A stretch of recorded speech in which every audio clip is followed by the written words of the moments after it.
Another preseason game in the books for the Arizona Cardinals. And what do we see from the young Redbirds? We bring in our expert, our NFL analyst for All City. How about Brian Baldinger? Baldy joins us.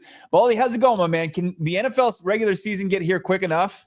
I'm okay. I'm okay with the preseason. Right? I like looking at these young guys and looking at schemes and new coaches, and I kind of enjoyed. I'm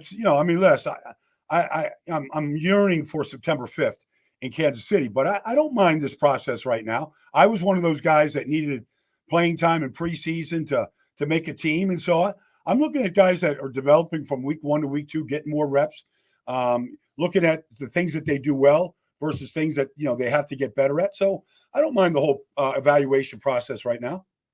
Quickly off the top, Baldy, the Cardinals had 2 first-round picks this year, and they played in the first preseason game, and then the Cardinals opted to say, you know what, Marvin Harrison Jr., Darius Robinson, you don't need to go out there and compete on Saturday night with a lot of your drafty peers. And the rationale that was given was they were doing a joint practice with the Colts during the week where there were a lot of quote-unquote game reps. Like, we know Marv gets all the headlines. We've talked to you about Darius before, but specifically with the 27th overall pick, like, Darius Robinson very much feels like he's ahead of schedule for this team right now. I mean, to hold him back in a preseason game suggests, in my opinion, like, this guy's going to be a starter. This guy they have big expectations for. I mean, is he going to put himself in a position to have kind of a sneaky, maybe defensive rookie of the year kind of season?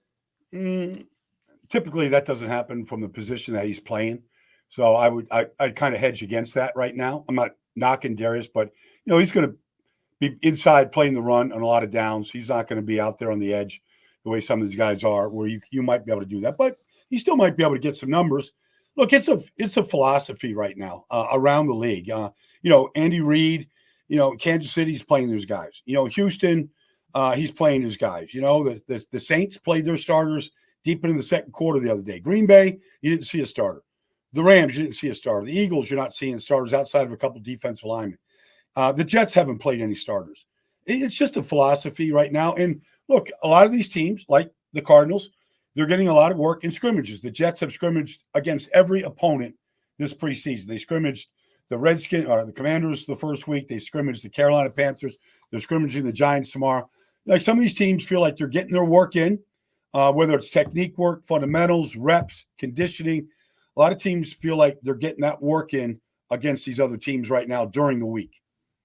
The biggest question on the defensive side of the football, Darius Robinson's side, is the pass rush. The guys coming off the edge, and you had highlighted somebody in XT, Xavier Thomas, the 5th rounder out of Clemson. What did you see in his follow-up performance from the New Orleans preseason opener to the Colts game on Saturday? Well, I saw a good takeoff. I think Cam Thomas probably stole his, beat him to the punch a couple of times. He played very well. He was working over the guard. Xavier was working outside, and so. He was just beating the guard, so he was getting there first. But I thought they were lighting things up pretty good. You didn't see many blitzes. You saw a lot of 4-man rushes, and just working on their one-on-ones. And so, the thing that is encouraging about Xavier is just his takeoff. He gets off the ball really well. He's in a 2-point stance.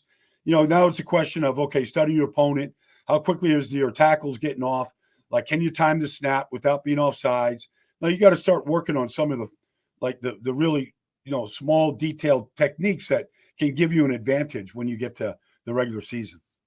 I think you can make an argument, Baldy, after the first 2 picks that just happen to be first rounders. Taylor Demerson, the 4th rounder, might be the most impressive rookie the Arizona Cardinals have. And they had double-digit rookies for the 2nd consecutive year and a lot of good young prospects. But, I mean, when you see a player of this caliber flash on tape, like, it's only a matter of time before he's in the starting lineup, whether it's this year or next year. Do you agree with that? Yeah. I mean, he's going to get playing time. He had 10 interceptions at Texas Tech.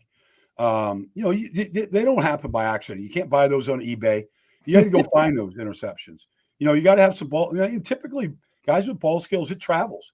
It goes from high school to college to pro. I mean, it kind of travels with you. I think this kid it's just a question of, at his size, can he keep hitting like that? We ask that about Budda Baker every year. Can you keep hitting like that at that size and hold up in this business when you're, hitting 225-pound running backs and 260-pound tight ends?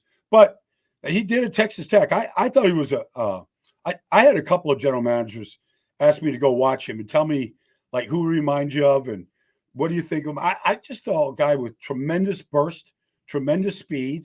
He can play in the deep half. He can play in the half, the deep post, and he can come up and be that eighth guy if he has to cheat up and get that extra guy into the box. He seems like he's got a lot of versatility to me. You mentioned Cameron Thomas, and he did stand out, and he was shut out last year as far as sacks, his first year in the system, and I talked to him earlier this week, and the continuity finally getting it in his career. I mean, he had Vance Joseph year one coming out of San Diego State as a third rounder, and then a new system last year. Feels real comfortable now going into his third year. What do you see that might point to him having a jump in production? Well, he was really working the cross chop on the left guard from Indianapolis the other day. So he's clearly working on his moves. And they have him rushing on the inside, which might be a good spot for him. Like if you have him and Darius Robinson rushing inside, in real rush downs, third down, second and longs, like maybe you got something there. Maybe you got something coming from the inside. You start getting, whether it's Xavier or whatever on the outside, a variety of guys. Victor, you got a variety of guys you can come off the edge. Maybe that's a good spot for him. I'm sure they're going to move around because they're going to play a lot of different fronts and they're going to have a lot of different packages for down distance in the oppositions. But you can see that he's worked on some moves because you don't just execute a cross chop without working on it the way he did the other night. Last question. We'll get you out of here on this. I look at the offensive coordinator for the Arizona Cardinals, Drew Petzing, where he came from in Cleveland, and I look at the landscape of this offense now. You drafted a blocking tight end in the top 100. Isaiah Adams for, his struggles as a pass protector. He's been a heck of a run blocker in this preseason.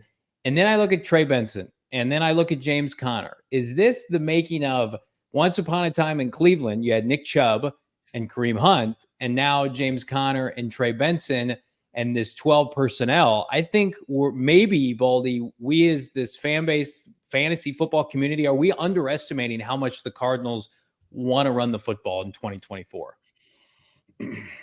Well, Cleveland does, line up Joel Bitonio and Wyatt Teller at guards, and they just cut teams up inside week in, week out. Now, but Bill Callahan was the offensive line coach there.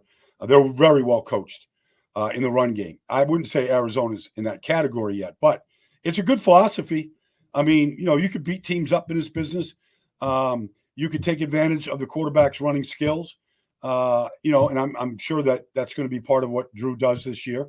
Last year, coming off the ACL, you probably wanted to limit that. But, Kyler loves doing it. He's really good at it. He generally knows how to protect himself. So anytime you're trying to defend all 11 and you've got two bruising backs and you've got the assemblage of good blocking tight ends, that's not a bad way to try to win football games, just pounding the line of scrimmage and getting some play action off of it and some of those kind of things that those type of teams like to do. You can see him across the All City Network breaking down all the great teams on All City, the MVR, talking some Bo Nix, PHLY, CHGO, and of course here PHNX Cardinals, our guy Baldy. Check him out well on NFL Network. Always great to catch up and get the insight, Baldy. All right, guys, I'll talk to you next week, man. Enjoy it. We all city like the mayor.